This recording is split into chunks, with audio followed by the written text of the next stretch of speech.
I've come down to Lansdown Gallery in Stroud to take a look at an exhibition about masculinity that is showing the work of 5 artists, I think it is, and this is Joe, who's organised the exhibition. So why have you done this, and what's the aim of the exhibition?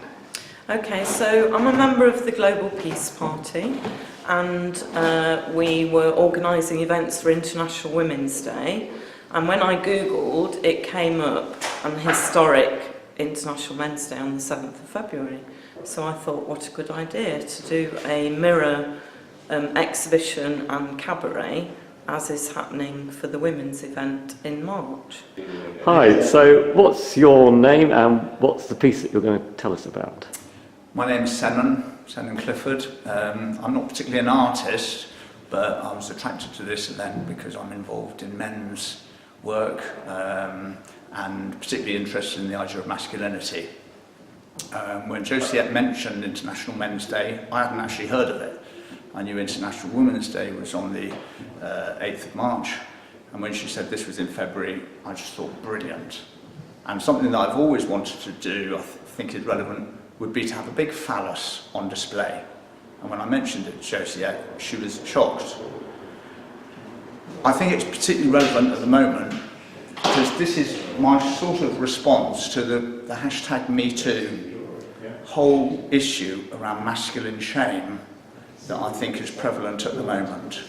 And I think because these masculine men are carrying this hidden shame inside themselves, they're behaving shamefully. So this is a way of saying we need to have a more affirmative, positive, even divine sense of what the masculine is.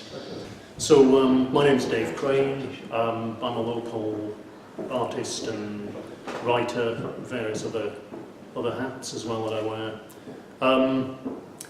I was invited to be a part of this exhibition, given the strapline masculinity and what it is to be a man in the 21st century, which is an absolutely massive canvas. I mean, all of the ideas that came up to me initially really came from my own culture, of ideas of shame and wondering where you are. But being a billionaire with your own space program, being a refugee hanging on the side of a boat watching your children slip into the water, being a 0-hour contract worker and things. These are all aspects of being a man in the 21st century. It's so diverse. The only way I could really tackle it in 6 window panes here, which is my canvas, was really trying to look at broad themes and keeping it as ambiguous as possible in some ways. So 3 windows here are dedicated to economic and work issues, and I have 3 others off camera to this side, which are looking at the sort of sensual aspects, and the 2 really interrelate with each other. Okay, so here we have three sets again addressing sensuality, sexual violence, heaviness, and the long road with the gun on his underpants.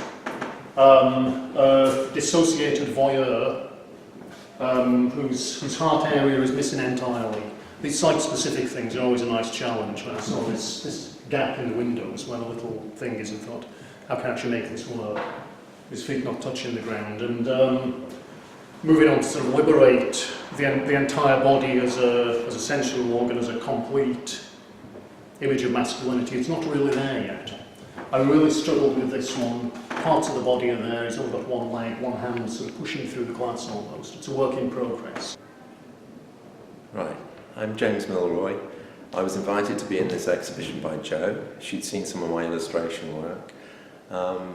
My usual way of working is to fill canvases full of crowds of people, doing an enormous number of different activities. But I felt for this exhibition I needed to really think about how you can represent masculinity in a painting. Not only the subject matter, but the style of the painting as well, I thought. And so initially I just wanted to fill these paintings with male nudes. It seemed like a very simple starting point. And I started with this image of fatherhood. Lots of men with their kids. And then I was struck by all the gaps between the figures, and how to fill those became an issue. So for this one I filled it with words and all the text is taken from things my children said to me when they were younger. So in this painting of the Green Man, the gaps are filled with foliage, and it's sprouting from the men, which is typical of the Green Men paintings and sculptures that you see. In this one here, the gaps between the men are filled with birds, so these are bird men, they all seem to be rising up and flying. In the next one, falling men, the gaps are filled with lots of tiny figures that are falling. It's almost as if the men are falling and they're pulling all the rest of the population down with them. This one is fighting men or war men, and the gaps are filled with weapons and guns and swords and so on. But they're all grappling with each other and wrestling with each other. And in the final panel, free men, they're all tied up in knots, or bound at the hands and the ankles. And the cords that are binding them appear to be umbilical cords, or they could be penises.